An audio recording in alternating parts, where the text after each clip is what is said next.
오늘은 역대하 8장에서 9장 말씀입니다. 우리 배경을 함께 읽으시겠습니다. 솔로몬이 성전 건축을 하고 봉헌을 하자 하늘에서 불이 내려오고 하나님의 응답이 내려옵니다. 그리고 솔로몬의 부귀영화는 극에 달하게 됩니다. 그러나 역대 상하에서는 솔로몬의 우상 숭배를 그래서 열왕기 상하와 구별이 됩니다. 묵상의 1번을 함께 읽으시겠습니다. 솔로몬은 주변국과의 정치적 관계로 정략 결혼을 하게 되고 여러 나라의 공주들과 결혼하는데 그 중에는 이집트의 공주도 있었지만 솔로몬은 이방 여인들을 자기의 성에 함께 살게 하지 않습니다. 왜냐하면 하나님의 임재를 상징하는 언약궤를 모시고 있었기 때문입니다. 우리의 삶도 이런 거룩 성별이 있어야 합니다. 역대기 상하는 포로기가 이제 끝난 후에 다시 이스라엘 땅으로 돌아와가지고 성전을 재건하고 그다음에 울타리를 재건하는 등 나라를 세워가는 일에 집중하였기 때문에 이미 자신들이 우상 숭배로 인해서 하나님께 포로의 생활이라는 벌을 받았다라는 것을 알고 있기 때문에 이제는 이스라엘에게 하나님께서 우리를 어떻게 사랑하시고 어떻게 이끌어 주셨는지에 어떤 힘이 되고 희망이 될 수 있을 만한 부분에 역사를 주로 기록한 책이 역대기입니다. 그래서 오늘 솔로몬의 업적을 보면은 솔로몬이 여러 이방 여인들과 실제로 정략 결혼을 하였고 당시에 이것은 많은 왕들이 행하던 일이었습니다. 그래서 이로 인해 솔로몬이 우상 숭배를 하였다는 이야기는 빠졌지만 그래도 한 가지 역대기 기자가 솔로몬에 대해서 기록하고 있는 것은 이집트의 공주나 여러 다른 이방 여인들이 하나님이 전에 있는 성에는 함께 살게 하지 않았다라는 말씀이 나옵니다. 왜냐하면은 성전과 그곳에는 하나님의 임재를 상징하는 언약궤가 있었기 때문입니다.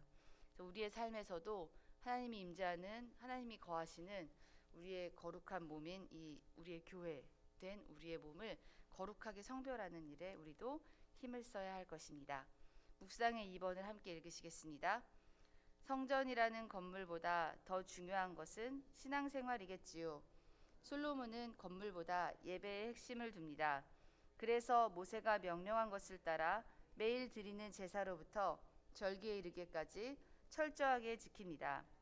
그리고 이를 위해 제사장과 레위인의 역할도 정합니다. 건물이 아니라 신령과 진정으로 드리는 예배가 소중합니다. 성전이라는 저희가 지금 모여서 예배하고 있는 이 장소와 이 아름다운 건물의 목적은 저희가 이곳에 와서 하나님을 예배하는 것에 있습니다. 그래서 우리 친구들도 저희가 이제 금요일이나 주일에 토요일이나 주일에 친구들이 모이는 일이 많습니다. 토요일에는 악기 연습을 하고요.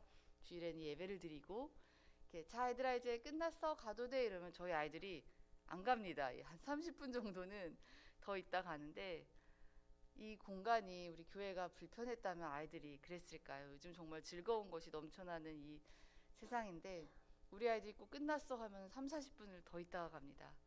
친구들과 있는 것도 좋고 선생님들도 좋고 여러 가지가 좋아서 우리 아이들이 더 머물다 갑니다. 그렇게 아이들이 점점 성전이라는 이 공간에 익숙해져 가는 모습을 보면서 너무나도 감사드립니다.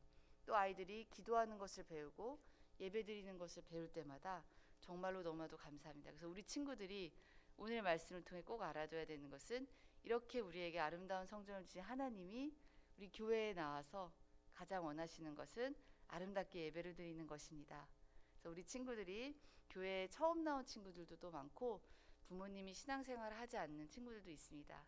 그런데 이 정말로 귀한 아이들의 마음에 성전에 있는 것이 너무 좋아서 계속 머무는 그 마음 안에 하나님께서 또 더욱더 예배를 드리고 더욱더 기도하는 마음도 부어주실 것을 믿습니다. 그래서 우리 교회의 건물과 장소의 목적은 예배에 있습니다. 그리하여 따라서 자주 와서 예배드리고 자주 와서 기도하는 것이 하나님께서 우리에게 주신 이 성전의 용도에 가장 알맞게 우리가 이곳을 사용은 아니지만 이곳에 오는 이유일 것입니다. 또한 역대하 7장 11절에서 18절에 보면은 솔로몬이 성전 건축을 마치고 하나님께서 이러한 말씀을 하십니다. 제가 읽겠습니다. 밤에 여호와께서 솔로몬에게 나타나사 그에게 이르시되 내가 이미 내 기도를 듣고 이곳을 택하여 내게 제사하는 성전을 삼았으니 혹 내가 하늘을 닫고 비를 내리지 아니하거나 혹 메뚜기들에게 토산을 먹게 하거나 혹 전염병이 내 백성 가운데 유행하게 할 때에 내 이름으로 일컫는 내 백성이 그들의 악한 길에서 떠나 스스로 낮추고 기도하여 내 얼굴을 찾으면 내가 하늘에서 듣고 그들의 죄를 사하고 그들의 땅을 고칠지라. 이제 이곳에서 하는 기도에 내가 눈을 들고 귀를 기울이리니. 우리 교회의 이 아름다운 성전은 바로 이런 곳입니다. 우리가 하나님께 기쁨의 제사를 드리든지 아니면 우리가 혹시 하나님 앞에서 올바르지 못한 일을 하여 하나님의 이 책망과 훈계가 있을 때에도 우리는 오히려 벌을 받을 때에도 이곳에 나와 하나님께 죄를 회개하고 기도할 때에 하나님께서 그때 들으시고 우리의 죄를 용서하시고 응답하신다고 하셨습니다. 신약을 살아가는 우리는 우리 모두가 성전이고 우리 모두가 교회이지만 하나님의 백성이 두세 사람 이상이 모여서 함께 기도를 드리고 함께 예배드릴 때에 그 기쁨과 하나님을 향한 기도는 다를 것입니다. 그것이 우리가 모이는 교회와 모이는 성전에 힘써야 하는 이유입니다. 그래서 우리 친구들도 집에서도 각자의 삶에서도 기도하지만 이렇게 오늘 함께 모여서 기도드린 이때에 더욱더 우리 교회와 가정과 친구를 위해 이곳 성전에 나와서 기도하는 우리 친구들이 되기를 또 우리 성도님들이 되기를 간절히 소망합니다. 3번 묵상을 함께 읽겠습니다. 당시 큰 영향력을 가진 스바 곧 이디오피아의 여왕이 솔로몬의 지혜와 성전을 구경하려고 옵니다. 그리고는 감탄합니다. 하나님은 믿는 자의 삶이 세상 사람들에게 빛과 소금이 되기를 원합니다. 우리는 하나님의 얼굴이어야 하고 향기여야 합니다. 혹시 주변에서 나를 보고 하나님을 믿게 된 분이 있습니까? 하나님은 솔로몬에게 차고 넘치는 지혜를 부어주셨습니다. 솔로몬은 성전을 건축하고 예배를 드리고 하나님께서 명하신 절기를 모두 지켰습니다. 그리고 그는 왕이 될 때에 하나님께서 그를 왕으로 부르실 때에 하나님께 이 지혜를 구하였습니다. 그 이유는 하나님께서 허락하신 백성을 잘 다스릴 수 있도록 하기 위함이었습니다. 즉 솔로몬이 지혜를 구한 이유는 어떤 부귀와 영화 때문이 아니라 하나님께서 나에게 맡겨주신 이 나라와 이 사람들을 제가 어떻게 해야 더 잘 섬길 수 있을까요? 해서 구한 지혜였습니다.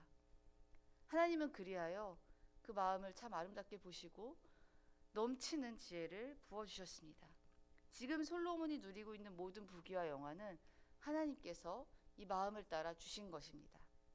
혹시 우리 친구들과 사랑하고 존경한 성도님들이 지혜가 필요하시다면 특히 그 마음의 목적이 먼저는 하나님의 나라와 하나님의 의를 위하여 지혜를 구하시기를 소원합니다. 예수님께서도 너희는 먼저 그의 나라와 그의 의를 구하라고 하셨습니다.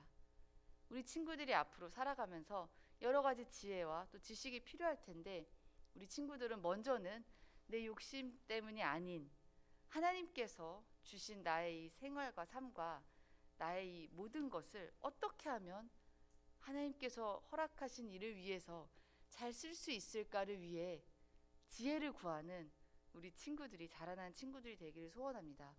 하나님께서 그러면 그 사람에 맞는 지혜를 부어주실 것입니다. 광야 한가운데에서도 성막을 건축할 때 성막의 여러 가지 디자인과 이 공예를 하였던 브살렐과 오홀리압이라는 사람이 있었습니다. 하나님은 그들에게 광야 한가운데에서도 일할 수 있는 지혜와 지식을 감동하는 마음을 주셨다고 하였습니다. 하나님은 필요한 일에 하나님의 사람을 부르시고 그 사람의 마음이 하나님과 정말 닿아 있을 때 놀라운 지혜와 놀라운 능력을 부어주십니다. 하나님은 사람을 통해 일하시고 사람을 사용하시기 때문입니다. 하나님께서 정말 초자연적인 기적을 일으키실 수도 있으나 하나님은 하나님의 이 위대한 일에 우리를 사용하시길 원합니다. 그리하여서 우리가 욕심이 아닌 하나님의 일을 위해 지혜와 지식과 또한 필요하다면 물질을 구하는 것이 하나님께서 기뻐하시는 기도일 줄로 믿습니다. 그래서 성전에 나와서 우리가 드려야 하는 기도는 나의 물론 여러 가지 바람도 있으나 나의 여러 가지 바람 중에 무엇이 가장 하나님의 뜻에 하나님의 일을 하는데 가장 필요할 것인가를 우선으로 생각하기를 부탁드립니다. 먼저 하나님의 나라와 일을 구하면 그 모든 것을 하나님께서 이후 우리에게 더하실 것이라고 예수님도 말씀하셨습니다. 그래서 우리는 나의 욕심이 아닌 하나님의 일을 위하여 지혜를 구해야 합니다. 이상의 것도 부어주실 것입니다. 그리고 지혜와 복이 충만할 때 더욱더 나의 무릎과 마음을 쳐서 굽혀서 언제나 그 처음의 마음을 잊지 않고 하나님께서 나에게 주신 지혜와 물질을 하나님의 방법대로 지혜롭게 사용해야 할 줄로 믿습니다. 안타까운 이야기지만 솔로몬은 이 이후에 여러 가지 모습으로 죄를 짓는 모습도 보였습니다. 왜냐하면 이 처음의 마음을 아마도 조금은 흐려지지 않았을까라는 생각을 여러 가지 선교학자들도 하고 있습니다. 우리 친구들, 하나님께서 앞으로 넘치는 지혜와 아름다운 길을 많이 열어주실 텐데 그때마다 이것을 주신 분도 하나님이시고 이 일을 통해 영광 받으실 분도 하나님이시라는 것을 잊지 말고 언제나 그 처음의 마음, 처음에 하나님께 지식과 지혜와 여러 가지 도움을 구할 때 그 마음을 유지하는 우리가 되기를 간절히 소원합니다. 오늘 말씀을 읽으면서 마음에 와닿는 한 구절은 솔로몬이 모세의 명령을 따라 매일의 일과대로 안식일과 초하루와 정한 절기 곧 1년의 세 절기 무교절과 칠칠절과 초막절을 드렸더라. 지혜가 넘치는 솔로몬 왕도 하나님의 명령을 그대로 따랐습니다. 자신의 뜻대로 자신의 지혜대로 한 것이 아니라 오히려 그 넘치는 지혜로 그가 행한 것은 하나님께서 주신 방법대로 예배를 드린 것입니다. 우리의 삶도 하나님께서 주신 정말 우리 아름다운 성전과 우리 아름다운 삶 속에서도 나의 방법대로가 아닌 하나님께서 주신 대로 예배를 드리고 기도를 드리는 것이 하나님께서 주신 지혜를 오히려 지혜로운 삶임을 고백합니다. 말씀을 맺겠습니다. 그래서 오늘 하루도 하나님께서 허락하신 모든 것 안에서 하나님의 율법대로 하나님의 규례대로 사는 우리가 되기를 간절히 소원합니다. 기도하겠습니다. 하나님 감사합니다. 세상 누구보다도 지혜롭고 많은 축복을 누렸던 솔로몬처럼 우리가 먼저는 하나님 앞에 하나님의 나라와 의를 위하여 구하는 우리가 될 수 있도록 도와주시옵소서. 하나님의 방법대로 기도하고 하나님의 방법대로 예배드리는 또한 우리의 삶이 될 수 있도록 도와주시옵소서. 감사드리며 예수님의 이름으로 기도합니다. 아멘. 주기도문 하시고 우리 나라와